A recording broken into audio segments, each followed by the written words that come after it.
Selamünaleyküm arkadaşlar. Mantar tanımlarına devam ediyorum. Sıradaki mantar Trametes versicolor, hindi kuyruğu mantarı. Gördüğünüz gibi hindi kuyruğuna benzer yapısı nedeniyle bu isim verilmiş. Oldukça şifalı bir mantar. Özellikle kanser tedavisinde uzun yıllardır Uzak Doğu'da, Japonya'da, Güney Kore'de, Çin'de kullanılan bir mantar. Reishi ve Chaga ile birlikte.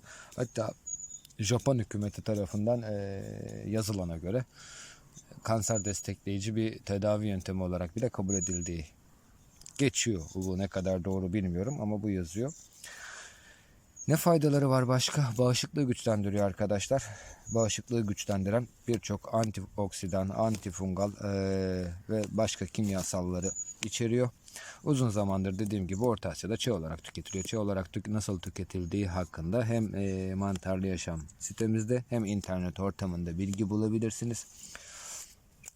Kan şekeri seviyesini koruyor. Bunu da nasıl yapıyor? GS4 içeriyor. GS4 de yaklaşık 20-25 gün tüketilirse kan şekeri seviyesinin düzenlenmesinde oldukça yardımcı bir madde.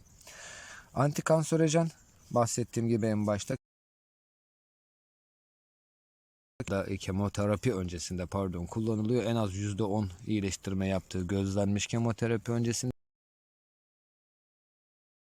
Sonrasında ise bağışıklığı güçlendirici olarak kullanılıyor. Neler kullanılıyor? Dediğim gibi reishi, hindi kuyruğu ve chaga kullanılıyor. Chaga da efsane bir mantar. Ama bizim ülkemizde çok nadir bulunuyor. Daha çok Almanya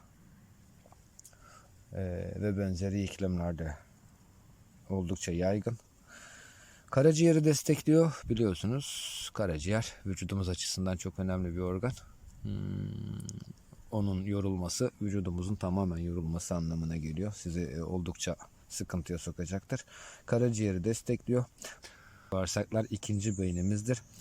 Bağırsak mikrobiyom durumunun iyileştirmesine, bağırsak florasının düzenlenmesine yardımcı oluyor. Çünkü çok güçlü probiyotiklere sahip. Aynı zamanda çeşitli polisakkaritler içeriyor. Bu polisakkaritler ne yapıyor? Hafızayı ve bilişsel yetiyi, yani düşünme kabiliyetinizi, hafızada tutma kabiliyetinizi geliştiriyor. Alzheimer üzerinde de etkileri olduğu konusunda yazılar okudum ama bu ne kadar doğru, ne kadar bilimsel olarak kanıtlanmış, bu konuda bir fikrim yok. Bundan emin değilim ama diğer pek çok kanıtlanmış bilimsel verilere dayanıyor. Oldukça faydalı bir mantar. Altını göstereyim. Hafiften çok küçük, gözenekli bir yapıda. Polipor tarzında. Üst değişik formlarda olabiliyor ama size hindinin kuyruğunu anımsatacaktır. Başka Trametesler de var. Trametes hirsuta ama versicolor'ı hindinin kuyruğuna benzeyen renkleriyle ayırırsınız en çok. Hirsuta daha çok böyle küçük küçük yayılarak çıkar. Aynen bakın şurada göstereyim. Hirsutalar bunların biraz daha büyüdüğünü düşünün. Bakayım. Trametes hirsuta şunlar büyüyecek. Biraz daha kahverengi rengi alacak. Trametes hirsuta onlar. Hindi kuyruğu bunlar. Trametes hirsuta daha küçük yapıda. Hindi kuyruğu çok daha büyüyebiliyor. Bir de hindi kuyruğu böyle kat kat büyüyor. Hirsutalar daha çok birerli ikişerli. Oradan ayırabilirsiniz. Bütün ağacı sarabilir bazen hirsutalar.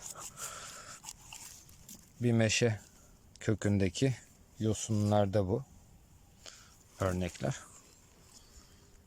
Özellikle devrilmiş, yıkılmış yaşlı meşe ağaçlarında ya da yaşlanmış meşe ağaçlarının çürük kısımlarında bulabileceğiniz bir tür.